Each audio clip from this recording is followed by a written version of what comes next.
Hello बच्चों, आज का टॉपिक है समुत्पाद वक्र। देखिए, आधुनिक समय में जो उत्पादन है, उत्पादन के जो सिद्धांत हैं उनको अधिक स्पष्ट करने के लिए या उनकी व्याख्या करने के लिए एक नई तकनीक का प्रयोग किया जाता है, जिसे हम समुत्पाद या समउत्पाद वक्र कहते हैं।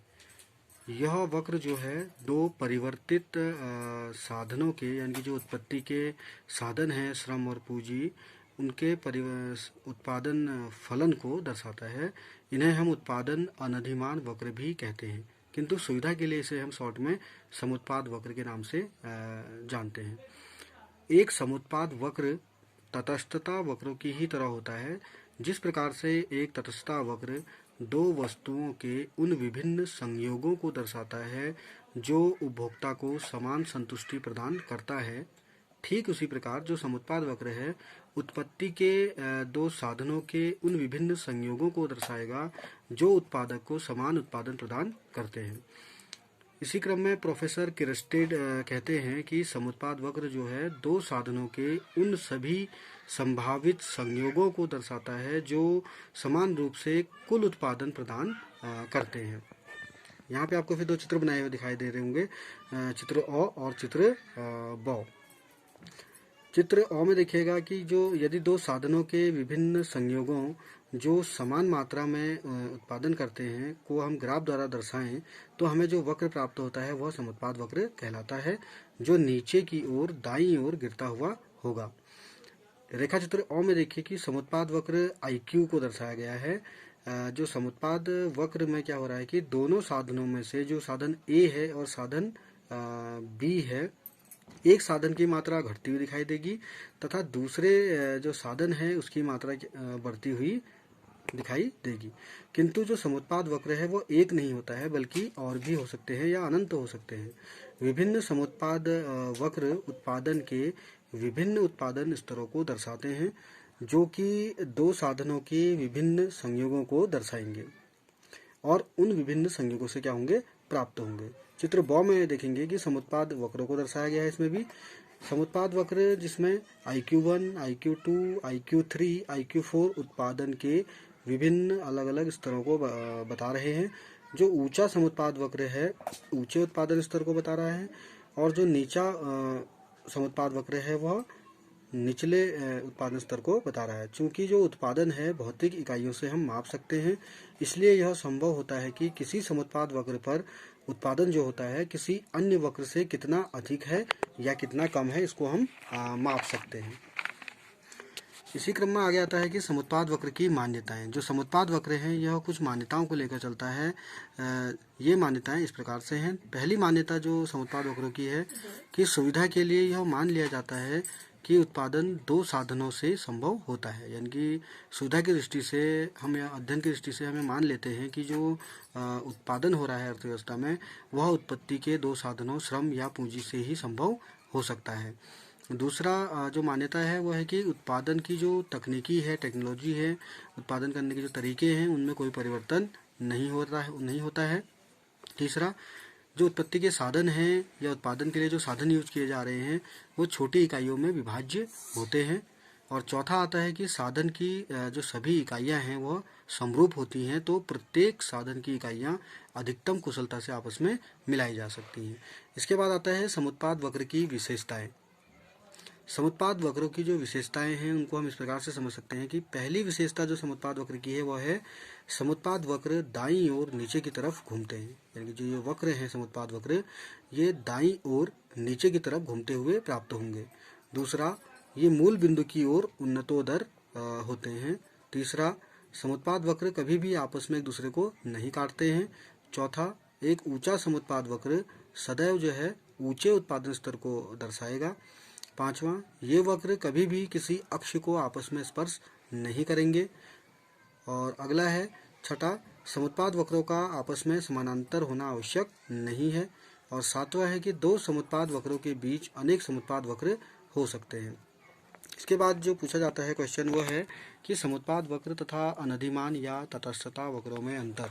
जो इस प्रकार से हम समझ सकते हैं, देखिए जो मुख्य अंतर है समुत्पाद वक्र और तटस्थता वक्रों में वह यह है कि जो समुत्पाद वक्र है उत्पत्ति के दो साधनों के विभिन्न संयोगों को दर्शाता है, जो उत्पादक को समान रूप से उत्पादन प्राप्त कराते हैं, जबकि जो तटस्थता वक्र होता है वह दो वस्तुओं के ऐसे विभिन्न संयोगों को दर्शाएगा जो उपभोक्ता को समान रूप से संतुष्टि प्रदान करते हैं। दूसरा जो अंतर आता है वह है कि अनधिमान या तटस्थता वक्र एक क्रम को दर्शाते हैं जो यह दर्शाता है कि उपभोक्ता को ऊंचे तटस्थता वक्र पर अधिक संतुष्टि प्राप्त होती है, किंतु जो संतुष्टि होती है यह एक मानसिक कल्पना मात्र है जिसको हम माप नहीं सकते, किंतु उत्पादन को हम भौतिक इकाइयों में माप सकते हैं। और ऐसी स्थिति में जो है समुत्पाद वक्र में यह पता लगाना संभव होता है कि किसी समुत्पाद वक्र पर उत्पादन किसी अन्य समुत्पाद वक्र से कितना अधिक है या कितना कम है। तीसरी जो अंतर आता है वह आता है कि एक दिए हुए समय में एक उत्पादक अपने साधनों पर किए गए व्यय में एक सीमा तक परिवर्तन कर सकता है, किंतु उपभोक्ता का व्यय उसकी मुद्रा की मात्रा द्वारा सीमित होता है। यानी कि किसी दिए हुए समय में जो उत्पादक है अपने जो उत्पत्ति के साधन है, श्रम है, पूंजी है, इस पे जो व्यय करता है, जो खर्चे करता है, वह एक सीमा तक उसमें परिवर्तन कर सकता है, किंतु जो उपभोक्ता खर्च करता है उसकी जो मुद्रा की मात्रा है या जो उसके पास जो मुद्रा है उसके द्वारा यह सीमित होता है। आगे आता है इसी क्रम में कि जो समुत्पाद वक्र है उसकी सहायता से उत्पादक का संतुलन, यानी कि समुत्पाद वक्रों की सहायता से उत्पादक के संतुलन को समझाया जाता है। जैसे तटस्थता वक्र या अनधिमान वक्रों की सहायता से उत्पादक के संतुलन, उपभोक्ता के संतुलन को हमने समझाया था, उसी प्रकार समुत्पाद वक्र की सहायता से हम उत्पादक के संतुलन को भी समझा सकते हैं। देखिए उत्पादक का संतुलन से क्या अर्थ है। देखिए उत्पादक का जो संतुलन है, जिस प्रकार एक उपभोक्ता अपनी स्थिर आय से अधिकतम संतुष्टि प्राप्त करना चाहता है, ठीक उसी प्रकार से एक उत्पादक जो होता है अपने उत्पादन को अधिकतम करना चाहेगा तथा अपनी उत्पादन लागत को न्यूनतम करना चाहेगा। यानी कि जिस प्रकार से एक उपभोक्ता होता है उसके पास जो भी आय है उससे वो अधिकतम संतुष्टि प्राप्त करना चाहेगा, ठीक उसी प्रकार से जो एक उत्पादक है जो उत्पादन के कार्य में लगा है वह अपने उत्पादन को इतना अधिकतम करना चाहेगा जिससे कि उसे अधिक से अधिक लाभ की प्राप्ति हो सके, तथा जो वह उत्पादन कर रहा है उसमें जो लागत आ रही है उसको कम से कम रखना चाहेगा। इस प्रकार यदि हम कहें तो एक उत्पादक यदि ऐसी स्थिति प्राप्त करने में सफल हो जाता है तो वह ऐसी स्थिति में बना रहना चाहेगा। अतः उत्पादक संतुलन एक ऐसा बिंदु होता है जहां उत्पादक को अधिकतम उत्पादन की प्राप्ति होती है तथा जिस बिंदु से वह दूर नहीं हटना चाहता है। उत्पादक संतुलन की स्थिति में एक उत्पादक जो है अधिकतम संतुष्टि या लाभ की प्राप्ति तभी कर सकता है जब नंबर 1 उत्पादन अधिकतम हो रहा हो, नंबर 2 उत्पादन की जो लागत है वह कम से कम हो। अब आता है उत्पादन अधिकतमीकरण, यानी कि उत्पादन का मैक्सिमाइजेशन, यानी कि जो एक उत्पादक है दिए गए साधनों की सहायता से अधिकतम उत्पादन प्राप्त करना चाहेगा, परंतु इसके लिए जो उत्पादन को संतुलन में होना आवश्यक है। एक उत्पादक संतुलन में उसी दशा में होगा जब उसकी जो लागत रेखा है या जो कीमत रेखा है तथा जो समुत्पाद वक्र है एक दूसरे को क्या करते हैं, स्पर्श करते हैं। दूसरे शब्दों में तकनीकी प्रतिस्थापन की जो सीमांत दर होती है वह साधन कीमत अनुपात समान हो। आगे आपको ये चित्र बना हुआ दिखाई देगा जिसमें एक्स एक्सिस पे ए साधन की मात्राएं तथा वाई एक्सिस पे बी साधन की मात्राओं को मापा गया है। एम यहाँ पे समूह लागत रेखा है जो यह दर्शाती है कि जो उत्पादक है यदि अपना संपूर्ण व्यय ए साधन पर खर्च कर दे तो उसकी ON मात्रा प्राप्त कर सकता है। यानी कि जो उत्पादक है वह अपना संपूर्ण जो व्यय है ए साधन पर ही क्या कर दे, खर्च कर दे, तो इसकी ON के बराबर मात्रा वह प्राप्त कर सकता है। और इसके उल्टे या विपरीत अगर वो बी साधन पर व्यय कर दे तो इस साधन की OM के बराबर मात्रा प्राप्त कर सकता है। सभी लागत रेखा के जो ढाल हैं साधनों की कीमत अनुपात के बराबर होता है। यानी कि जो लागत रेखा की जो ढाल होती है वह साधनों के कीमत अनुपात के बराबर होती है। गणितीय रूप में इसको अगर हम व्यक्त करें तो जो लागत रेखा का ढाल है वह निकल के आएगा PA/PB। यहाँ पे जो PA है वह A साधन की कीमत को दर्शा रहा है और PB जो है B साधन की कीमत को दर्शा रहा है। इस प्रकार लागत रेखा का जो ढाल होगा वह होगा PA/PB।